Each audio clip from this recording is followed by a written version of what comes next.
Չնայած Հայաստանի եւ Ադրբեջանի միջև խաղաղության հաստատման ուղղությամբ կատարված աշխատանքին, մի շարք հարցեր շարունակում են չլուծված մնալ։ Ազգային ժողովում լրագրողների հետ զրույցում ասել է արտգործնախարար Արարատ Միրզոյանը։ Խոսքն առաջին հերթին սահմանադրության փոփոխության Ադրբեջանի պահանջին է վերաբերում։ Միրզոյանի խոսքով խաղաղության պայմանագրի ստորագրումը ձգձգվում է, քանի որ կողմերն այս թեմայով տարաձայնություն ունեն։ Իրանք շատ որոշակի պայման ունեն, որի պայմաններում տեսնում են հնարավոր է ստորագրումը, մենք չենք կիսում այս մոտեցումը։ Ասում ենք խաղաղությունը հաստատված, ասում ենք, որ փոխադարձ վստահության ամրապնդման գործընթաց կա, ասում ենք, որ 1000 հարցի շուրջ կարողանում ենք, օրինակ ապաշրջափակման համաձայնվել, չէ՞։ Այս ամենով հանդերձ, իհարկե, կան բաներ, որտեղ իրար հետ դեռ չենք կարողանում համաձայնվել։ Եվ մեկը հենց ձեր ասածն է, իրանք կարծում են, որ մենք պետքա սահմանադրությունը փոխենք, որից հետո ստորագրեն, մենք կարծում ենք, որ մեր սահմանադրության մեջ խնդիր չկա, ավելին մենք կարծում ենք, որ եթե դա խնդիրը կարող որևէ կերպ մեկնաբանվի, ապա ել ավելի շատ կարանք այդ նույն հավակնությունը ներկայացնենք իրանց սահմանադրությանը,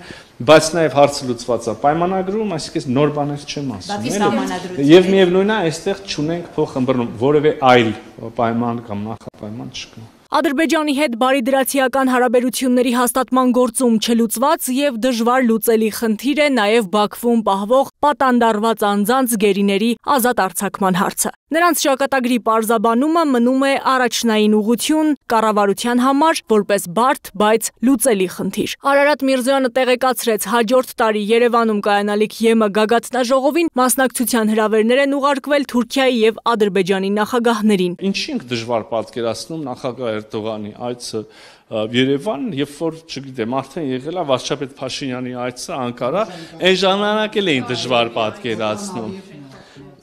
Այսօր չեք պատկերացնում, համաձայնեք, որ կարող է 1.5 ամիս հետո այլ իրավիճակ լինի։ Ես չեմ ասում, որ ամեն ինչ հարթ է, եւ իհարկե նույն կերպ շատ դժվար է պատկերացնել այսօր վարչապետ Փաշինյանի այցը Բաքու, չէ՞։ Շատ դժվար է, այսինքն ո՞նց կարելի է սա շղթել, բայց ժամանակ է ընթանալու եւ չգիտեմ, մի ամիս, մի տարի, 10 տարի, չգիտենք բոլոր հարցերը եւ բաները ինչ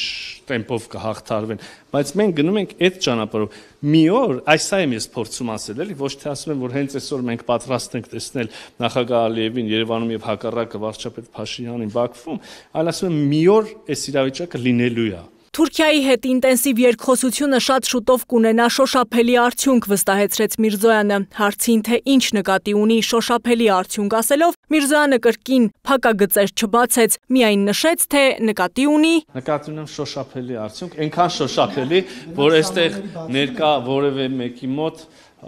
կասկած չթողի, թե մենք հենց այդ շոշափելին նկատի ունենք։ Շնորհակալություն։ Այդա Կիրակոսյան, Free News, Ազատ լուրեր։